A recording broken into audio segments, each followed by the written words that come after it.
사랑하신 아버지 하나님, 귀한 수요 예배로 온라인 수요 예배로 우리를 부르시니 감사합니다. 오늘도 이 예배를 통하여 함께 은혜 나누며 주께 영광 돌립니다. 송인설 목사님을 통하여 주시는 세계교회 역사, 특별히 교부학의 시대를 오늘 함께 배울 때에 우리 교회의 위치와 내 신앙의 위치를 바르게 알게 하여 주시옵소서. 오늘의 모든 예배 가운데 성령께서 이끌어 주시기 원하옵고 귀하신 예수님의 이름으로 기도하옵나이다. 아멘. 사도신경. 나는 전능하신 아버지 하나님, 천지의 창조주를 믿습니다. 나는 그의 유일하신 아들, 우리 주 예수 그리스도를 믿습니다.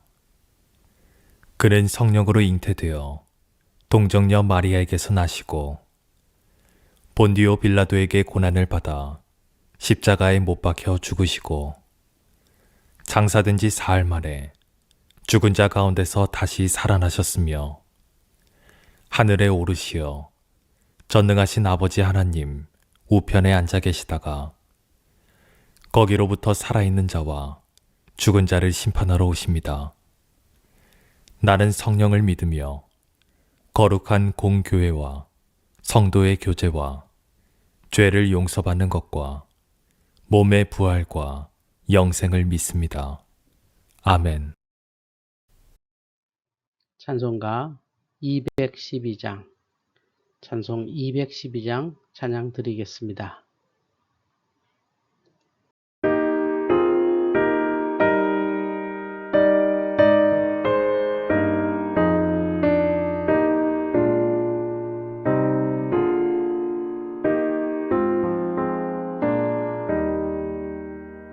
겸손히 주를 섬길 때 괴로운 일이 많으나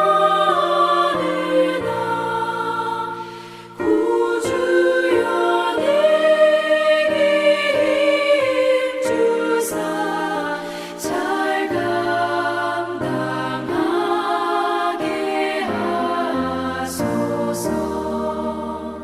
인자한 말을 가지고 사람을 감화시키며 갈 길을 잃은 무리를 잘 인도하게 하소서.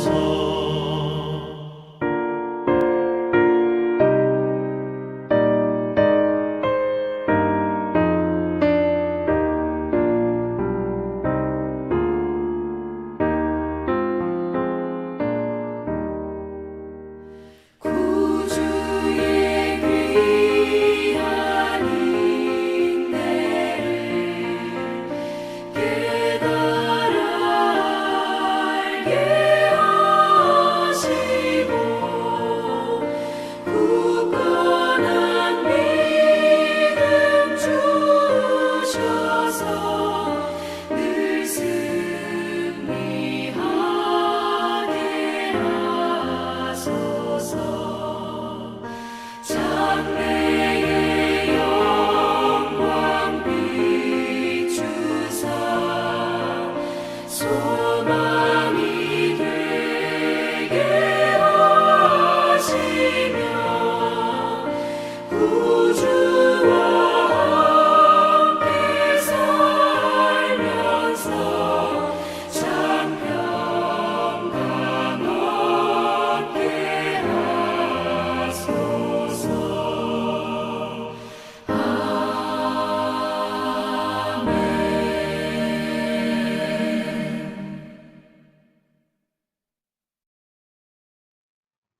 하나님 말씀 요한복음 3장 16절입니다. 요한복음 3장 16절입니다. 하나님이 세상을 이처럼 사랑하사 독생자를 주셨으니 이는 저를 믿는 자마다 멸망치 않고 영생을 얻게 하려 하심이니라. 아멘. 하나님의 선교의 관점에서 세계 교회사를 산책하는 여정에 오신 여러분 환영합니다. 저는 송인설 교수입니다. 오늘은 세 번째 시간으로 교보학을 공부하려 합니다. 성경, 우리 개신교는 오직 성경 그러지요. 성경 해석이 신학이지요. 그 전에 성경이 무엇일까? 지금까지 들어본 이야기 중에 크레이그 바돌로뮤, 마이클 고힌이 쓴 성경은 드라마다 하는 책이 인상적입니다. 성경은 하나님의 구원 역사가 진행되는 드라마다. 5막, 6막 이렇게 보지요. 창조, 타락, 이스라엘, 예수 그리스도, 교회, 종말 이렇게 보기도 하고요. 또 한 가지는 리처드 보컴이라는 영국의 또 신약학자가 있는데 바이블 앤 미션, 성경과 선교라는 책을 썼지요.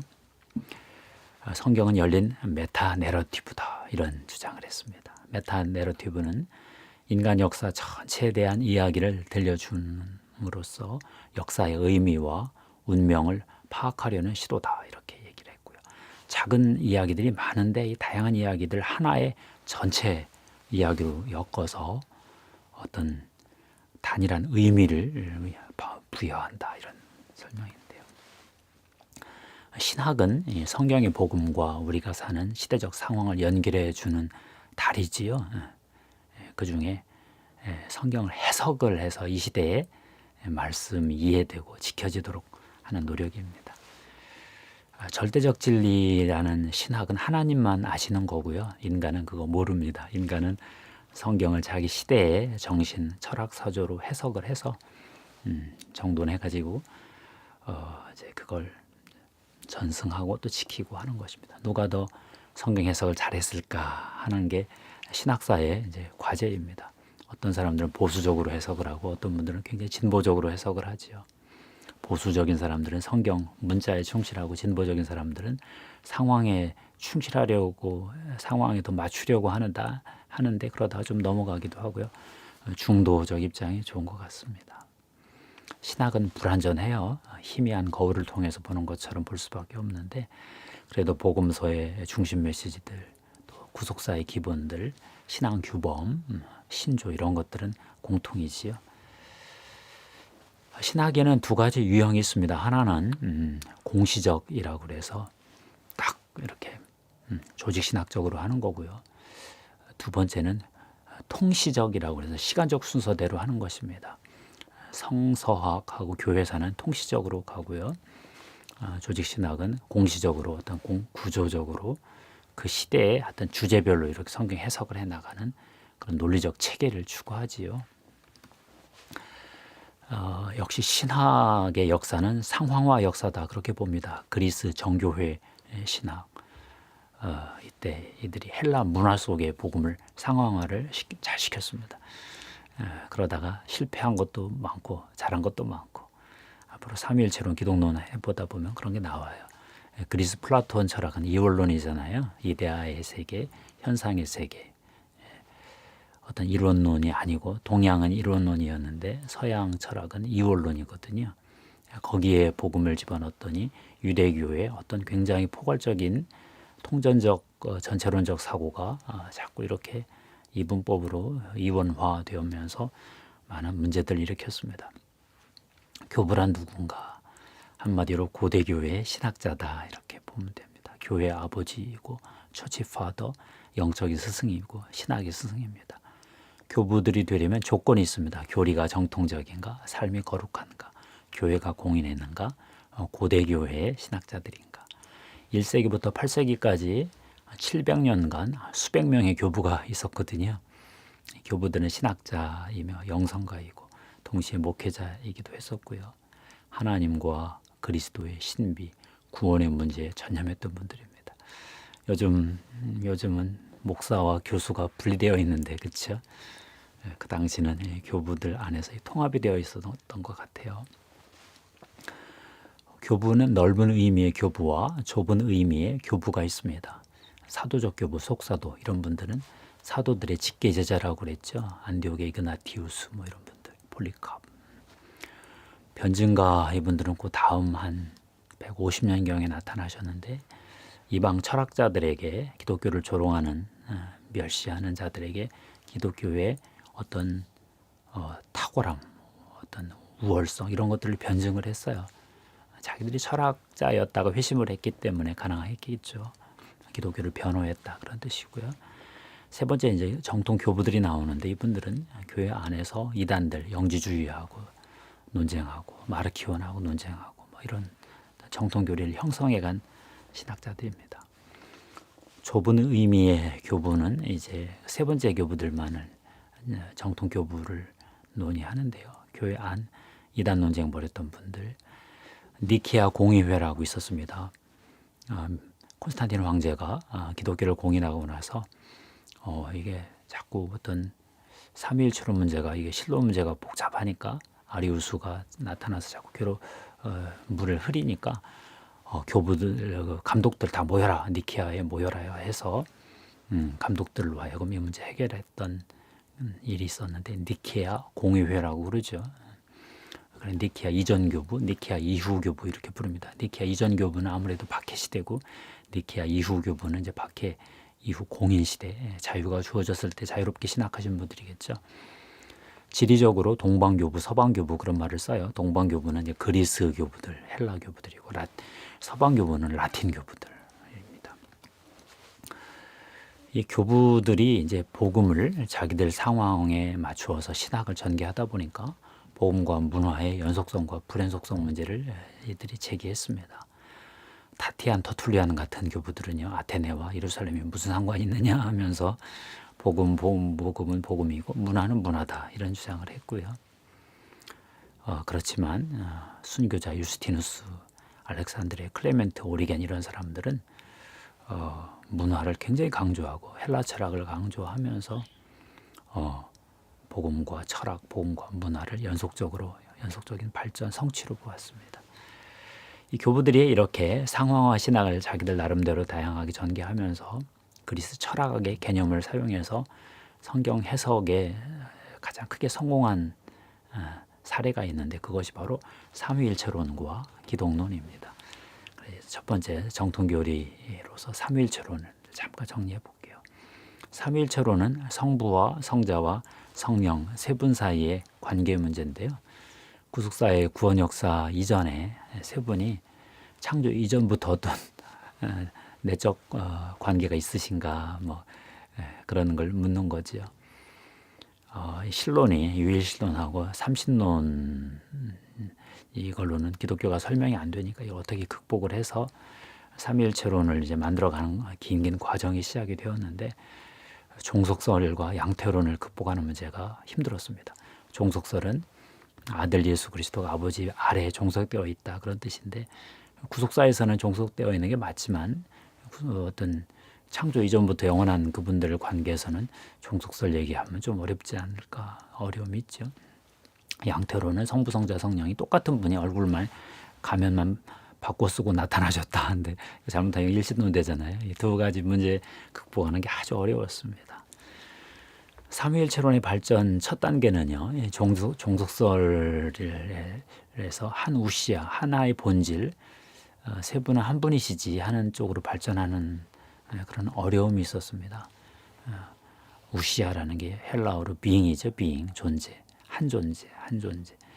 종속설은 예수 그리스도가 하나님 아버지보다 아래다 그런 건데 그러면 성경하고도 안 맞아서 이걸 아버지와 아들은 하나다 이렇게 하나의 본질이다 이렇게 가던 그 과정이 있었습니다. 니케아 공의회에서 아리우스의 어떤 주장을 반박을 했죠. 아리우스는 예수 그리스도는 피조물이다 이렇게 최고의 피조물이다 하면서 하나님과 동등됨을 자꾸 흐트러뜨렸는데 그러면 예배가 안 되잖아요.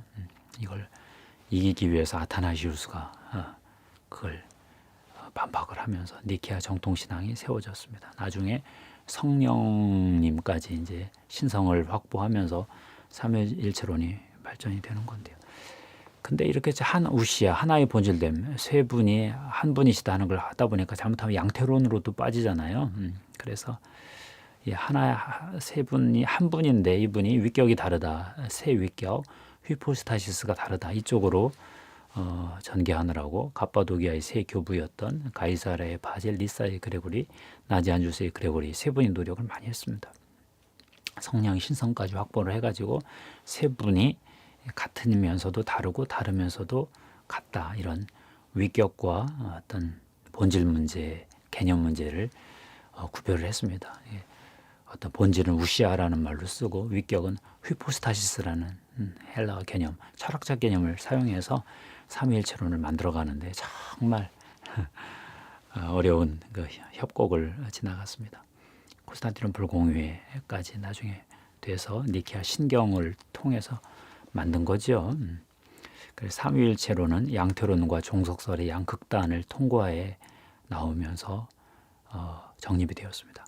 하나의 우시아, 하나의 본질됨을 통해서 종속설을 피하고 새 위격, 새 휘포스타시스를 주장해서 양태론을 피하면서 겨우 만들었는데 참 신비로운 교리를 철학적 개념, 신학적 개념으로 설명하려니까 참 머리에 쥐가 나는 거죠. 두 번째 정통 교리의 확립은 기독론인데요. 예수 그리스도 안에 신성과 인성이 같이 있잖아요. 가장 높으신 하나님이 예수 그리스도 안에서 가장 낮은 인간이 되셔서 인간과 하나 되었다는 이 성육신 사건의 신비를 어떻게 설명하냐 이런 건데, 신성이나 인성 둘 중에 하나를 부정하면 이단이 되었습니다.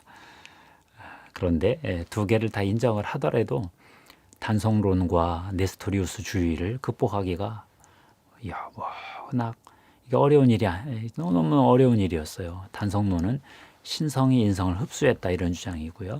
네스토리우스주의는 신성과 인성이 너무 느슨하게 결합이 되어 있으면서 한 위격을 될 가능성을 좀 흔들었던 위험성이 좀 있었습니다. 단성론이나 네스토리우스주의는 이단은 아니고 정통교리가 되기 전에 신학 해석의 어떤 시행착오였다. 저는 그렇게 보지요. 기독론 발전의 첫 번째 단계는 예수 그리스도의 신성을 긍정하는 거지요. 그렇죠. 예수 그리스도가 하나님의 아들이다 신성을 부정하면 기독교인이 아니니까 신성과 인성을 함께 이제 긍정을 해야 되겠지요. 신성만 강조하다 인성을 또 부정해 버리면 아폴리나리우스라는 사람처럼 어려운 일에 빠집니다. 나중에 다 조직신학에서 배웁니다. 세 번째, 예수 그리스도의 한 위격, 인격 안에서 인성과 신성의 관계를 모색하는 건데 이것이 아주 진짜 사상사에서 최고 힘든 신학 논쟁이었습니다. 알렉산드리아 학파의 그 총대주교 키릴이 임마누엘 신앙을 강조했어요. 하나님이 그리스도 안에서 우리와 함께 하신다. 예수 그리스도가 인간들 사이에 오셨기 때문에 우리가 예수 그리스도에게 도움을 청하기가 쉬워졌다. 모든 영적인 세력이 예수 그리스도에게 복종했다. 이제 모든 일에서 예수님 이름만 부르면 된다. 예수 안에서 신성과 인성이 하나의 위격적 연합을 이루었기 때문에 이제 우리는 예수님 이름만 붙들면 모든 귀신들 다 이길 수 있다. 이런 목회적 동기도 있고요. 그러면서 마리아를 테오토코스 하나님의 어머니라고 불렀어요.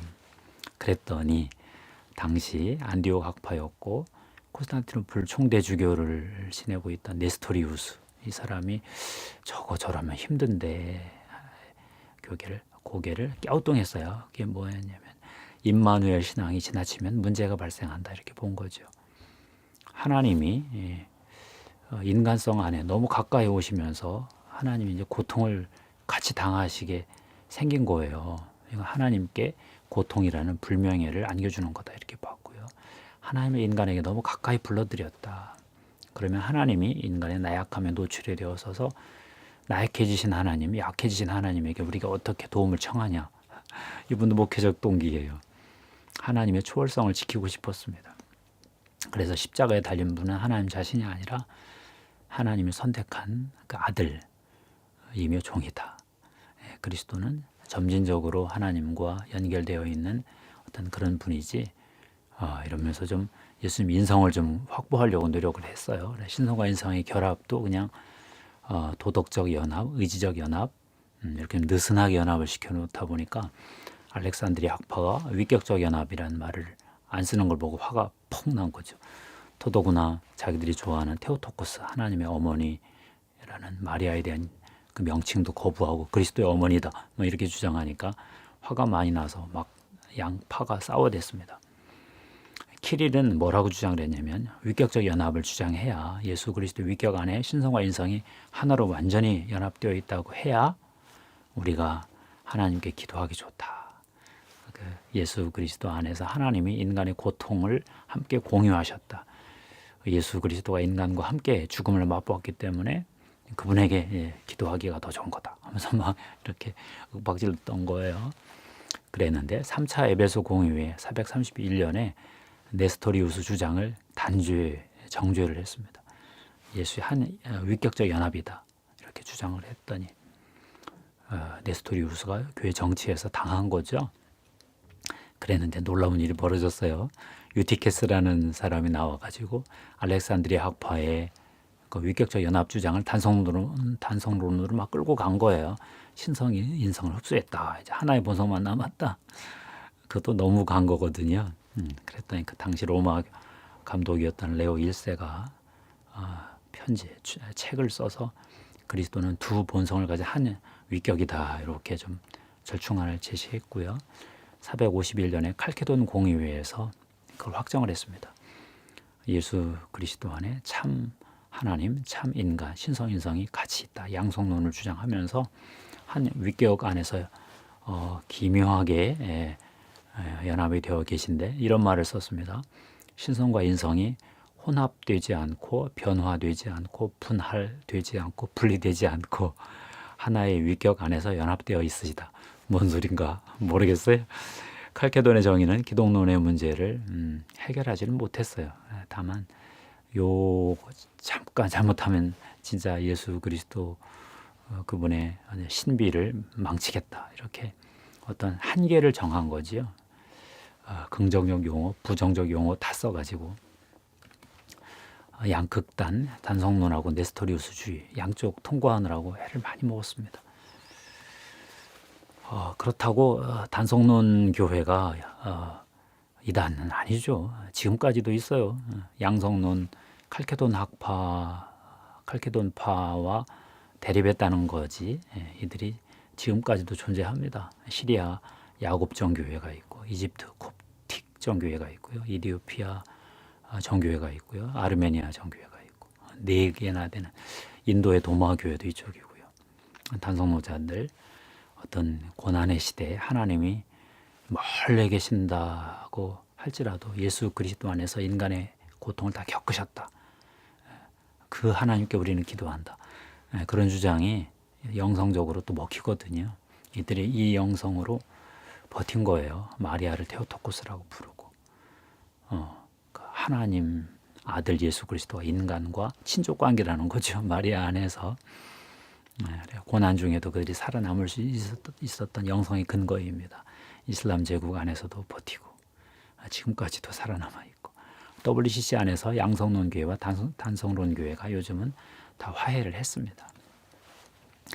그 다음 네스토리우스 교회는 좀 비극적인 교회예요. 그 당시 선교는 제일 열심히 잘했습니다. 동양선교, 동방선교에 성공을 했습니다. 그 고대 근동, 중앙아시아, 중국으로 선교했어요. 페르시아에서 굉장히 번성을 했고요. 13세기까지 원나라에 존재했던 흔적이 남아 있습니다. 역사에서 사라졌습니다. 처음에는 이슬람 제국이 좀 봐줬는데 점점 박해가 심해져서 중국도 황제들이 호감 비호감 왔다 갔다 하다가 사라질 수밖에 없었습니다. 그래도 당시에는 동양에서 복음을 가장 왕성하게 전한 유일한 교회입니다. 놀라운 일이죠. 7차 에큐메니칼 공의회를 좀 기억해 주시고요. 교부들의 신학이 감독들의 공의회 안에서 교회가 정통교리를 만들어 갔죠. 1차 니케아 공의회에서 삼위일체론 만들고 2차 콘스탄티노플 공의회에서 삼위일체론을 보충을 하고요. 3차 에베소 공의회는 테오토쿠스 논쟁으로 네스토리우스를 정죄한 걸로 끝난 좀 불완전한 게 있고 4차 칼케돈 공의회가 이제 기독론, 양성론 그 어마어마한 신비를 정리해냈습니다. 현대 모든 신학자들이 다 이걸 다 받아들입니다. 그다음 5, 6, 7차, 5차, 6차는 칼케돈의 양성론의 연장이었고 7차 니케아 공의회가 787년에 있었는데 성상 파교 논쟁에서 성상, 성화상 그걸 옹호한 성육신의 신비를 가지고 옹호한 거였는데 개신교는 이 중에 7차 어떤 성상옹무한 그것만 빼고 나머지는 거의 받아들이는 것 같습니다. 어쨌든 동방정교회 쪽은 에큐메니컬 공회회에서 정리한 이걸 가지고 지금까지 그들은 버티고 있습니다. 교부들의 신학을 최종적으로 완성하신 분은 아우구스티누스로 알려져 있습니다. 이번에 고백록을 꼭 읽어보시길 바라고. 삼일체로는 좀 어렵습니다. 신의 도성 이런 것도 너무 어렵고 저도 신의 도성을 가끔 보는데 놀랍지요. 이분은 그 마니교 논쟁도 하고 도나투스 분파하고 교회론 논쟁도 하고 펠라기우스 주의하고 오직은총 구원론 논쟁도 하고 로마 이교주의 다신론 그들과 역사 철학 논쟁도 하고 신의 도성도 쓰고 엄청난 분인데 어거스틴에 대해서는 별도로 한번 꼭 공부할 기회를 좀 가지시길 바라고요. 교부 중에 최고의 신학자였다 이런 말씀만 드리고 싶습니다. 고대 교부들의 신학을 종합을 했고 중세 신학의 문을 여신 분이다. 이 정도로 그냥 말씀하고 넘어가겠습니다. 성경이 메타 내러티브다 하는 이야기를 조금 정리하면서 마칠게요. 성경은 세상의 모든 종교, 모든 철학, 모든 메타 내러티브를 통합할 수 있는 가장 방대한 포괄성이 있습니다. 제가 제일 좋아하는 건데요. 그러다 보니까 성경 해석을 할 때 학파들이 성경을 다 이해할 수가 없어요. 동방정교회는 정교회대로 하고 가톨릭교회는 가톨릭교회대로 하고 우리 개신교회는 또 개신교회대로 하고 또 개신교 여러 교파들은 또 자기들대로 하고 자기들이 각 교파 교회들이 성경 해석을 해서 신학을 만들었는데 제가 보기에는 다 부족합니다. 그들을 다 합쳐도 성경이 하나님의 위대한 메타 내러티브 선교 이야기, 하나님의 어떤 구속 이야기, 하나님의 역사 완성 이야기를 담아낼 도리가 없습니다. 그래서 신학은 항상 겸손할 수밖에 없다. 저는 그렇게 생각을 합니다. 지금까지 모든 신학을 다 포괄할 수 있는 게 성경 이야기이고요. 모든 종교 이야기, 모든 이데올로기 이야기, 모든 철학 이야기를 다 통합할 수 있는 것이 성경 이야기다. 그러면서 하나님이 끌고 가시면서 포괄하시고 개방하시면서 그분이 정돈하시겠죠. 오늘은 교부학에 대해 살펴보았습니다. 신학은 본질적으로 성경 해석이다 이렇게 얘기했고요. 신학은 복음을 동시대 철학적 상황에 상황화시키면서 해석하는 것이다 그랬죠. 교부들의 종류, 속사도, 변증과 교부들 살펴보았고요.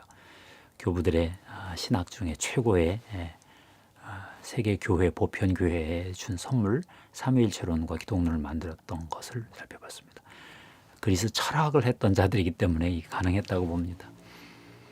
아우구스티누스가 고대 신학을 종합하고 중세 신학을 열었다는 것도 봤고요. 동방정교회가 이렇게 칼케돈 공회회 통해서 양성론, 삼일체론 기독론 통해서 이렇게 좀 정통을 만들고 단성론 교회는 그 당시에 좀 분열도 했지만 지금까지 살아남았고 네스토리우스 교회는 그 당시 선교를 제일 열심히 했으나 이슬람 제국과 중국 황제들의 그 장벽을 넘질 못하고 역사에서 사라졌다. 천국에 가서나 그분들의 활약했던 모습을 나눌 수 있겠죠. 감사합니다. 하나님께 영광 돌립니다.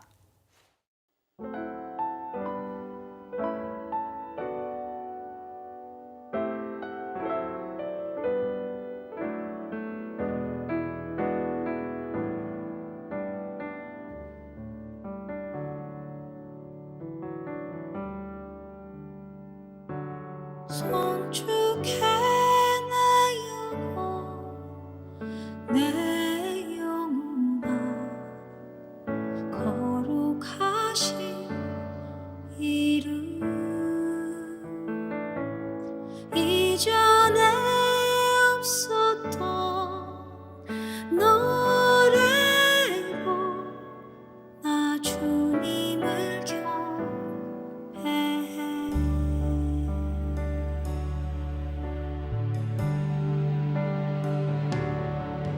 해가 뜨는 새 아침 밝아네 이제 다시 주님 잘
수많은 이유로 나 노래해 곧 그날에 나의 힘 다하고 나의 삶의 여정 마칠 때 끝없는 찬양 나 드리리라.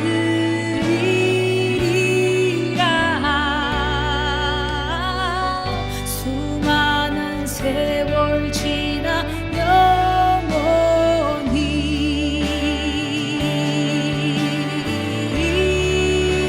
영원히 송축해 내 영혼아 거룩하신 이름 이전에 없었던 노래로 나 주님을 경배해. 송축해 내 영혼아 거룩하신 이름 이전에 없었던 노래로 나 주님을 경배해. 나 주님을 경배해.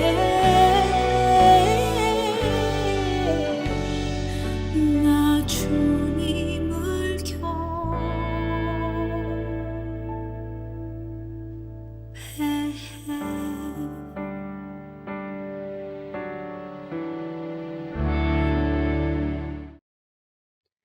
이제 주기도문으로 수요예배 마치겠습니다. 하늘에 계신 우리 아버지, 아버지의 이름을 거룩하게 하시며 아버지의 나라가 오게 하시며 아버지의 뜻이 하늘에서와 같이 땅에서도 이루어지게 하소서. 오늘 우리에게 일용할 양식을 주시고 우리가 우리에게 잘못한 사람을 용서하여 준 것 같이 우리 죄를 용서하여 주시고 우리를 시험에 빠지지 않게 하시고 악에서 구하소서. 나라와 권능과 영광이 영원히 아버지의 것입니다. 아멘.